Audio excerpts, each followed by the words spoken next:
Halo, Assalamualaikum warahmatullahi wabarakatuh. Berjumpa lagi pada channel Ruang Kelas IT. Pada kesempatan kali ini kita akan melanjutkan pada materi yang sebelumnya ya. Jadi pada pertemuan sebelumnya kita telah membahas sebuah konfigurasi station wireless ya. Jadi ini masuk ke dalam kategori konfigurasi wireless ya.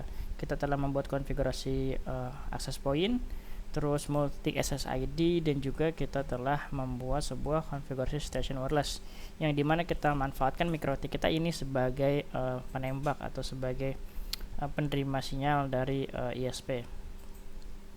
Oke, bagi teman-teman yang baru masuk ke materi ini atau baru menemukan materi ini, dan teman-teman penasaran untuk materi yang apa saja yang setelah kita bahas, teman-teman bisa scroll ke atas. Ya, di sini kita punya beberapa materi yang telah kita bahas. Nanti teman-teman bisa coba maraton ya, mulai dari materi 1 sampai dengan materi ke-7. Ya, ini masuk ke materi ke-7 di sini ya. Karena dalam materi 5 ini saya ada 3 materi. Baik, langsung masuk ke materi selanjutnya tanpa berlama-lama. Di sini kita membuat sebuah konfigurasi bridge pada MikroTik ya. Di sini ada bridge, ada switch. Sebenarnya kurang lebih sama aja ya. Oke, kita masuk ke bridge dulu. Apa sih bridge ya? Jadi fungsinya kita membuat bridge ini pada MikroTik ini tujuannya kita ingin menyatukan beberapa interface menjadi satu segmen IP address. Oke. Jadi beberapa interface menjadi satu segmen IP address. Bisa dibilang bridge ini mungkin kebalikan dari VLAN ya, kalau pandangan saya pribadi ya. Jadi kalau VLAN itu kan kita menyatukan beberapa sub interface menjadi satu buah interface fisik ya. Jadi ada beberapa sub interface kayak VLAN 10, 20, 30 itu connected ke satu port ya. Gitu. Nanti tinggal masuk ke proses trunking, terus nanti di bawahnya ada switch manage yang baru bisa mengcover setiap VLAN tersebut. Nah, tapi kalau untuk yang bridge, jadi mungkin gambarnya saya akan perlihatkan biar lebih mudah ya. Oke, jadi kayak gini untuk gambarannya. Kalau umumnya ya, di sini saya punya sebuah RB931 di mana untuk interface Ether 1 itu ke arah internet, lalu interface Ether 2 itu ke arah laptop saya. Oke. Terus oke, bentar saya kasih IP dulu mungkin biar lebih enak. Di sini saya ambil IP DHCP client. Nah, untuk yang ini saya buat IP 192.168.22.1/24. Oke, normalnya dalam satu buah interface itu memiliki satu buah segmen IP ya. Ya, di sini segmen IP-nya 22.1/24. Yang menjadi pertanyaan, bolehkah kita menggunakan IP 22.1/24 ini untuk Ether 3? Ya, tentu jawabannya sih nggak boleh ya. Kalau terus bisa nggak? Ya bisa aja ya. Sebenarnya bisa kita buat, cuman itu nggak boleh. Nanti bakal ada terjadi anomali traffic atau inconsistent traffic ya dari Ether 2 ke Ether 3-nya. Jadi jika teman-teman ingin melakukan konfigurasi ini, jadi dalam satu buah IP contoh 22.1 dalam kasus ini diakses menggunakan port 2 dan port 3, disinilah kita fungsikan sebagai bridge. Jadi seolah-olah kayak switch biasa aja ya, kayak switch biasa. Jadi dalam beberapa port itu memiliki segmen IP yang sama, dan MikroTik pun memiliki fungsi ini ya. Oke, saya harap sedikit udah ada masukan ya. Jadi saya ulangi lagi, kalau normalnya Ether 2 ini dia hanya memiliki satu buah IP, dengan fitur bridge kita bisa menggabungkan Ether 3 dan Ether 2 ini menjadi satu segmen IP address. Jadi saya mau connect ke Ether 2 dapat segmen 22.1, saya mau connect ke Ether 3 pun akan mendapatkan segmen IP 22.1. Jadi kurang lebih seperti itu ya. Oke, langsung aja kita masuk ke prakteknya. Jadi di sini saya sudah buat ya. Di sini saya connectnya by IP. Kalau teman-teman lihat di interface Ether 1 saya ke internet, saya coba namain dulu ya. Internet contoh. Nah, Ether 2 dan Ether 3 ya, ini yang nanti saya akan jadikan bridge. Kalau sekarang Ether 2 ini masih IP sendiri bisa dilihat di IP address. Di sini IP-nya sendiri. Oke, jadi saya akan gabungkan antara Ether 2 dan Ether 3 menjadi satu buah segmen. Caranya di sini karena saya connectnya via IP, saya mau new winbox dulu. Saya pastikan connectnya via MAC, karena kalau connect via IP nanti dia akan putus. Oke, kita cek di sini yang connect via IP kita lepas. Oke, lanjut. Pertama-tama saya buat dulu interface bridge. Di sini masuk ke bridge, lalu klik add, buat interface bridge. Untuk penamaan bebas, teman-teman bisa biarkan default atau teman-teman bisa tambahkan kata-kata, misalnya bridge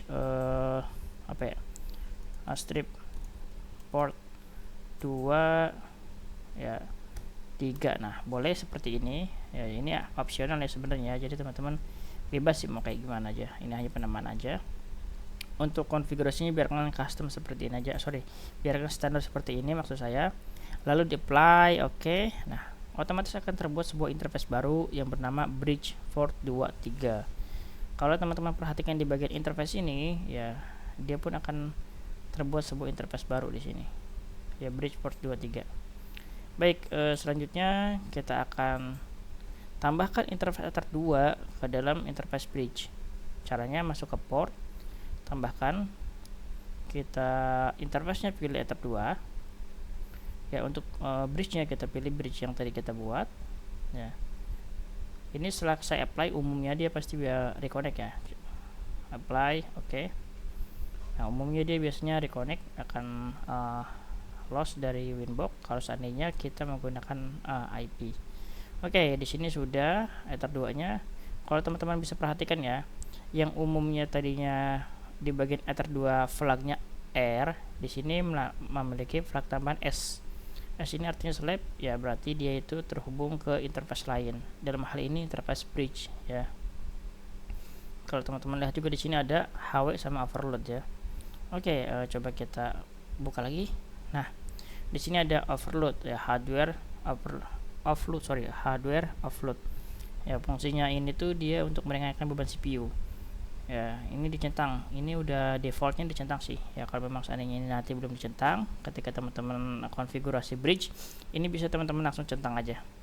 Oke, apa lagi ya. Oke, ini Ether 2, kita tambahkan lagi, masuk ke Ether 3 nya. Nah, coba perhatikan di sini ya, di sini Ether 3 belum ada flag apapun. Setelah kita apply, dia akan muncul flag S di sini. Nah, nanti kalau ada interface yang connect, dia jadi running slave. Oke. Selanjutnya di sini sudah kita selesai membuat sebuah interface logic bernama bridge port 23. Kita sudah masukkan interface fisiknya juga. Di sini ada interface Ether 2 dan interface Ether 3 sebagai interface fisik yang masuk ke dalam interface bridge. Lalu kita masuk ke IP address. Di sini di HCP IP address. Oke.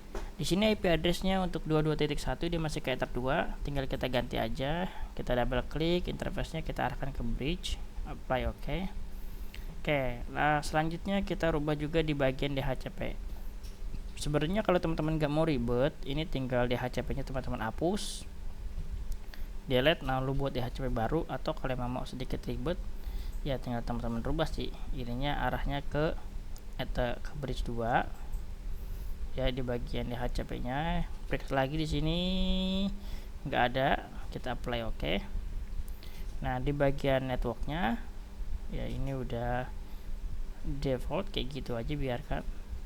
Nah ya, jadi ini cuman permasalahan assign di interface nya aja sih, tadi dia merah. Oke, sampai sini harusnya baik saya connect ke Ether 2 atau ke Ether 3 itu tetap mendapatkan IP segmen yang sama. Coba kita buka dulu cmd IP config. Nah, di sini teman-teman bisa lihat IP saya itu 22.254 dan saya terhubung ke Ether 2 ya di sini ya. Oke, coba saya cabut. Saya cabut dulu. Saya akan connect ke Ether 3. Ini nanti akan putus dia ya. Nah, putus kan? Saya connect ke Ether 3. Oke. Kita coba ulangin connect lagi. Nah, oke, kalau teman-teman bisa lihat di sini sekarang Ether 3 ini yang running slave ya. Artinya port saya atau PC saya sudah terhubung ke Ether 3. Kita coba ke ipconfig dan IP-nya pun masih sama. Coba ping ya. Ping google.com dan PC saya, laptop saya berhasil connect ke internet melalui Ether 3. Oke, jadi di sini kita sudah berhasil melakukan konfigurasi bridge pada MikroTik yang dimana kita berhasil menggabungkan antara Ether 2 dan Ether 3 menjadi satu segmen IP address. Oke, saya rasa cukup sampai di sini untuk materi bridge ya. Semoga bermanfaat. Jangan lupa di like, di komen, dan di share jika memang dirasa video ini bermanfaat.